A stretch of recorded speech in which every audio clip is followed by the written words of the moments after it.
Good day, everyone. I have the brand new Issey Miyake fragrance, L'Occell d'Issey. A brand spanking new 2024 fragrance. With any luck, we'll start a new line for Issey Miyake. I just got this in. I've given it a couple wears. We'll keep this video quick. I just want to give you my first impressions as I'm not seeing much information about this fragrance out there at the moment. So stick around. I'll let you know my thoughts.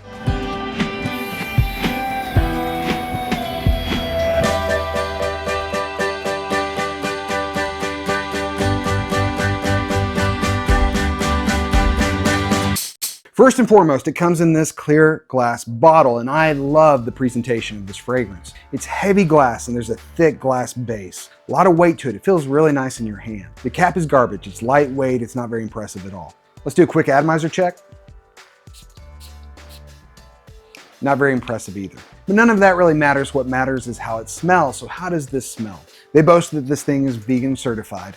They claim that this thing has 95% natural origin ingredients. And all that is great, but my only concern is how will that affect performance? And we'll get there, but first let's look at the notes. Top notes are salt and ginger. Heart notes are seaweed and vetiver. And base notes are cedar and oak moss. Just looking at the notes, man, did they play it safe. There's not one note that jumps out at you and makes you think, man, that might be different, that might be special. But at the same time, those notes sound pretty good. I'm a sucker for salty, marine, woody fragrances, and that's exactly what this sounds like. It sounds very wearable. It sounds easy to pull off in just about any situation, right? All right, so finally, how does this smell? The opening is very fresh, it's very smooth, and it's very brisk. It is, in fact, a salty marine fragrance with a strong woody base. You spray it on, you do get a heavy dose of salt and seaweed, but the seaweed here is safe. Sometimes seaweed can be kind of funky.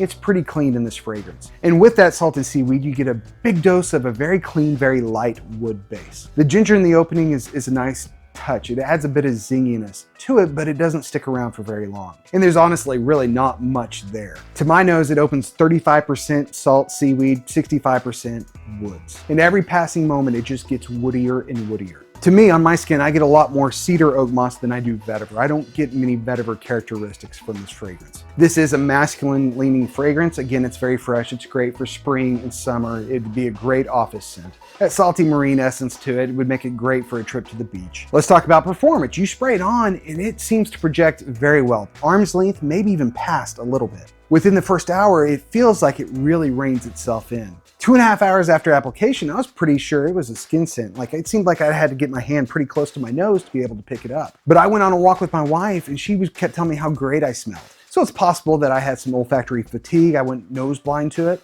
because according to my wife, the sillage is very nice. She loves the way it smells on me. She claimed it being very clean. She said it smelled like clean laundry. Keep in mind, 2.5 hours after application, the saltiness had died down a little bit. It pretty much was just a strong woody fragrance at that point. Clean woods. Do I think Issey Miyake has a new hit line on their hands? I'm afraid I don't. Yes, this is a good fragrance. Yes, it seems to perform pretty well. It is versatile. You can wear it in most situations. It's easy to pull off and pretty likable. But, and this is a big but, there's nothing special about this fragrance. Like I said before in the notes, there's not a note that jumps out at you that makes this any different than anything else. I asked my 12-year-old son what he thought of it. He seemed to really like it. I asked him, do you think it's going to be a hit? He said, no, I don't. It's pretty generic, but it smells really good. I picked this up at Or Fragrance for $69 for the tester. Issey Miyake typically drops their price at discounters pretty quickly. I would not be surprised 3 months from now we find this at discounters for closer to $40, $45. At that price, if you like salty, woody marine fragrances, then heck yeah, go for it. It's a very nice smelling fragrance, but don't go into it with super high expectations. That's it for today. This is L'Occell d'Issey. I'm Marshall the Scent Addict. I hope this has been enjoyable for you. If you have any questions, leave them in the comments. Come back and see me next time.